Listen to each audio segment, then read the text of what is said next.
ትቀጥል። ደግሞ አፈቅርሻለሁ። ይህም ጊዜ አልፎ የኛ የምንለው አዲስ ቀን ይመጣል አይደል? አዎ ይመጣል የኔ ውድ ሚስት። ዛሬ ምርመራ ሄጄ ነበር። እንዴ መቼም አሁንም ልጅን አሳልፈ ልሰጣት መሆን አለበት። ልጄን ብቻ ሳይሆን ዋናዋ ልጄን እዚህ ነገር ውስጥ ያስገባችሁን አንቺን ጭምር ነው ማስገባሽ። ለሜርሲ ስለ እዝራ ነግረሻታል ወይስ አልነግረሻትም? እንዴ ምንም ነገር አልነገርኳትም አልኩ እኮ። ቆይ አንተ ስታስበው እንዴት ነው ይሄን የሚያክል ትልቅ ሚስጥር የምነግራት? በእርግጥ አውቃለሁ አንተ ከወለድካት ልጅ ይልቅ እቺ መንገድ ላይ ላገኛት ምናምን ወፍ ሰራሽ ሙሽራ እኔን መታይ። እውነቴን ነው። በአሁኑ ግን ነፍስሽን ሳላውጣው ምቀር አይመስለኝ። ንገሪያት። እሷን ብትሆን የእናቷን ሀብት ተካፍላ መሄድ ትችላለች። እንደውም ወደ ቤት ይወሰደኝ። እሺ በቃ አያገባኝም። አሁን ወደ ሆስፒታል ሄድ። ስለዚህ ሙቲን ቀድሞ ሌላ ሆስፒታል ወስደዋታል ማለት ነው። ፊሽ ለትንሽ ቀደማችሁ። ግድ የለም እኔ እንደሆንኩ ግን ሀብልን ከዛ እስር ቤት ማስወጣት እናንተ። በአጸደና በእዝራ መካከል እልህኝነቱና ፉክክሩ እየተባባሰ መጥቷል። አሁን አጸደ ከእስር ቤት ልትወጣ ነው። ሆስፒታል ያለችውም የቢኒ እህት ሊያሳክማት ነው እያለች ብዙ ነገር አዳዲስ ነገሮች እንደሰማችም ለሜርሲ ትነግራታለች። እንደውም ሜርሲ ተረጋግታ እዛ ክፍል መቀመጥ እንደሌለባት ነው እያስረዳቻት ያለችው። በተለይ አቶ እስክንድር እጁን ለጥፊ ካነሳበት ሰዓት ጀምሮ የምትይዘው የምትጨብጠው አታ እብድ ሆናለች ማለት ነው አጸደ። ስለዚህ ማንም የሚያሸንፈኝ የለም፣ ሀብልም ከእስር ቤት አትወጣትም እያለች እየፎከረች ነው ያለችው። ቢሆንም ግን እዝራ ደግሞ በጣም እየፈጠረና እንደውም ዛሬ መረጃ እስከ ማግኘት ደረጃ ደርሷል። እሱም የወይዘሮ ዘነቡ ቅጥረኛ የሆነችው ኩኩሻ እያንዳንዱ ነገሮችን አሳልፋ ለእዝራ ነግረዋለች ማለት ነው። እዝራ በቀላሉ የቢኒን እህት ሊያሳክማት እንደሚችልና ነገሮቹ ሊስተካከሉ እንደሚችሉ፣ ሀብልም ደግሞ ከእስር ቤት በዛ መልኩ እንደማትቆይ ነው እርግጠኛ ሆኖ እየተራመደ ያለው። እዝራ ከኩኩሻ ጋር በሚያወራበት ሰዓት ከጀርባ እየተከታተለች ስለነበረ አጸደ አሁን ከአንዲት ነጠላ የለበሰች ልጅ ጋር ሲያወሩ አይቻቸዋለሁኝ። ያሰብኩት ከሆነ ጉድ ፈላ እያለች ነው ያለችው። ስለዚህ አሁን ማንም ሳይቀድማት ለመቅደም እየተሯሯጠች ቢሆንም በተለይ አቶ እስክንድር ፊት ከነሳት ወዲህ አሁን አጸደ በኩል ነገሮቹ ዝብርቅርቅ እንዳሉባት እያወራች ያለችበት ሁኔታ ነው። ሰላም ጤና ይስጠለን የሀብል ድራማ ተከታታዮች እንደምናላችሁ በያላችሁበት በዓለም ዳርቻ ሰላማችሁ ዛ እያልኩ ምን አዳዲስ ነገሮች አሉ አብረን እንከታተላለን። አቶ እስክንድር አጸደን ሜርሲን ስለበረዘችበትና ጸባይዋ ስለተቀየረ እዝራ የአቶ እስክንድር ልጅ እንዳልሆነ እና ከጎዳና እንደመጣ እያንዳንዱ አስረድታት እንደዛ አንተ ወንድም አይደለህም ዝም ብለህ እያስመሰልክ ነው በማለት እየመጣች ስትጨቃጨቀው ይሄኔ አቶ እስክንድር ዘሎ ነበር አጸደን እያነቃት ማለት ነው። ከዛ በኋላ ቷን የታደጋትም ራሱ እዝራ ተበድሮ ገልጋይ በመሆን ነበረ ያተረፋት ማለት ነው። አቶ እስክንድርም ንዴታቸው በተነሳባቸውና ብስጭታቸው የበለጠ እየጨመረ ሲመጣ ከዚህ በፊት የነበረባቸው ህመም እየተነሳባቸውም ለሞት ጣር ያጣጥራቸዋል። ስራ መባክን አባቴ ተረጋጋ በማለት እንዲረጋጋ አድርጉታል። ምክንያቱም እንግዲህ ለአቶ እስክንድር ምንም እንኳን ባይወልደውም እንደ ልጅ ሰስቶ ነው ያሳደገው። ስለዚህ አሁንም ሊያጣው አይፈልግም። እንደውም አንተን አጥቼ አንድ ቀን እንኳን እዚህ ቤት የማድር አይመስለኝም፣ አንተን እያሰንብትልኝ ሲል ነበረ አቶ እስክንድርን እየነገረው ከዛ በፊት። እናም ዛሬ ላይም ቢሆን እንደዛ አጸደ አናዳውና አብሽቃቸው በዛን ሰዓት ራሳቸውን እስከ መሳት ደረጃ ሲደርሱ እዝራን ነበር የጨነቀው። ይሄኔ አጸደ ወዲያውኑ ወጣ። ሜርሲ አንቺ ከወጣች በኋላ እኮ ጉሩቡዬን አንቆ ሊገል የነበረ የወንድም ተብየው፣ እኔም አሁን በጣም እያዘንኩና ባይተወርነት እየተሰማኝ ነው። ይህም ሁሉ የማደርገው ለአንቺ ነው እያለችም ለሜርሲ በእሷ ጎን እንደቆመችና ከቤተሰቡ ጥላቻ እያደረባት የመጣው እውነትም አንቺ ተገብተሻል፣ ተበድረሻል እያለች ስለ እሷ እንደሆነ ትናገራለች። ይህኔ ሜርሲ እንግዲህ የአጸደ ንግግር ትክክለኛ መስሎ ይታያታል። ለራሷ ለጥቅም ብላ እያስመሰለች እንደሆነ እየተረዳቸው አንዳችም ነገር የለም። እናም ሜርሲ አባቴንም ሆነ እዝራን ከዚህ በኋላ ሁሉንም አይቻቸዋለሁኝ፣ ስለዚህ እሰራላቸዋለሁ እያለች ነው ያለችው። ስለ እዝራን ፊት እየነሳችውና አሁን ላይ አለይህ እያለችው ያለችበት ሁኔታ ነው።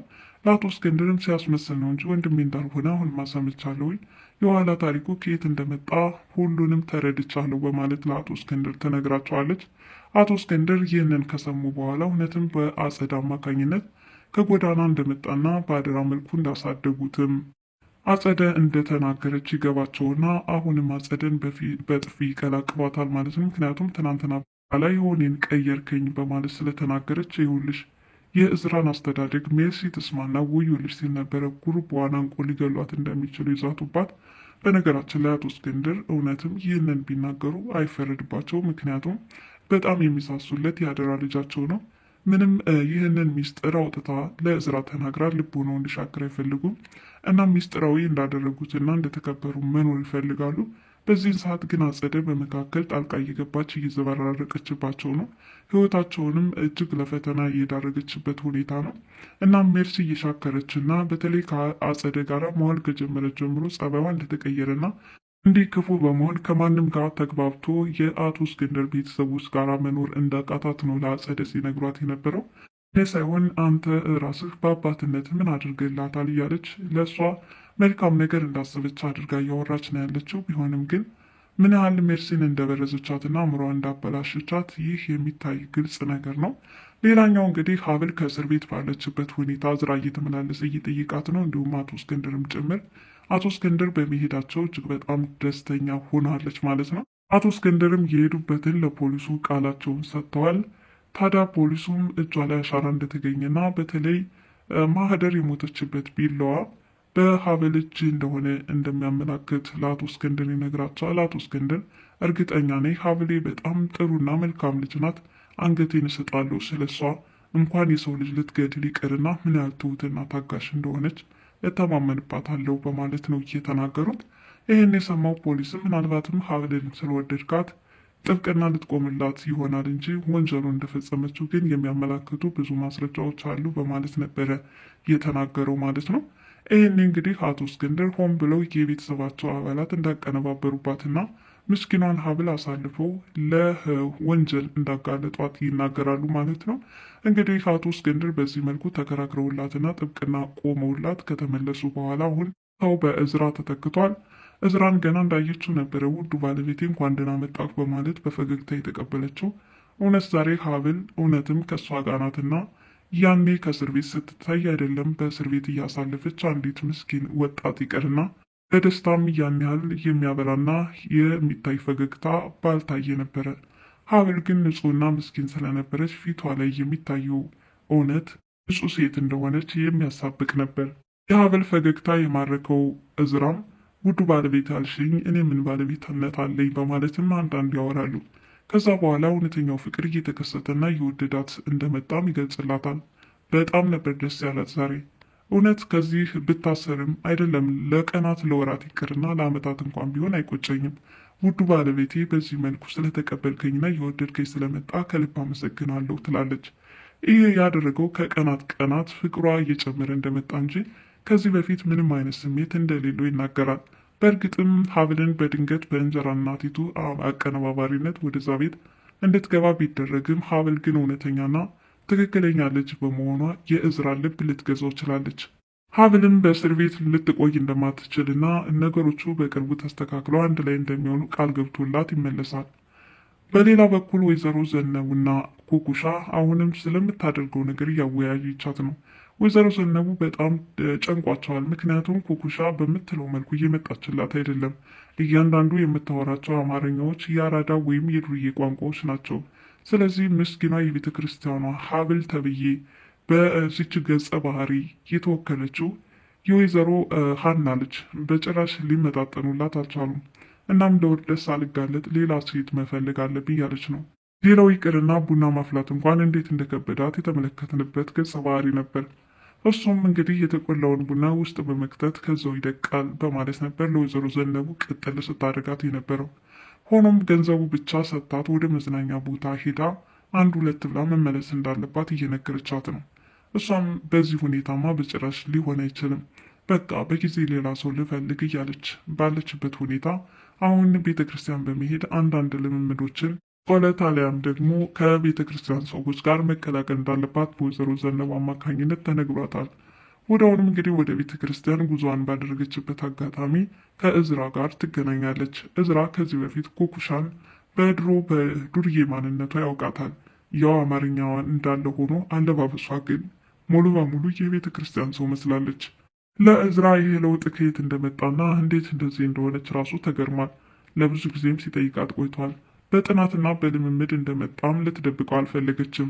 እናም ወይዘሮ ዘኒ እያለችም ስታወራ ወዲያውኑ ስልክ ተደውሎ እች ሴትዮ ደግሞ ማናት እያለ ከጀርባ ለማጥናት ቢሞክርም እሷ ግን ነገሩን በድብብቆሽ ብታልፈውም አንዳንድ ነገሮች ግን ሾልከው ያመልጧት ገብተዋል።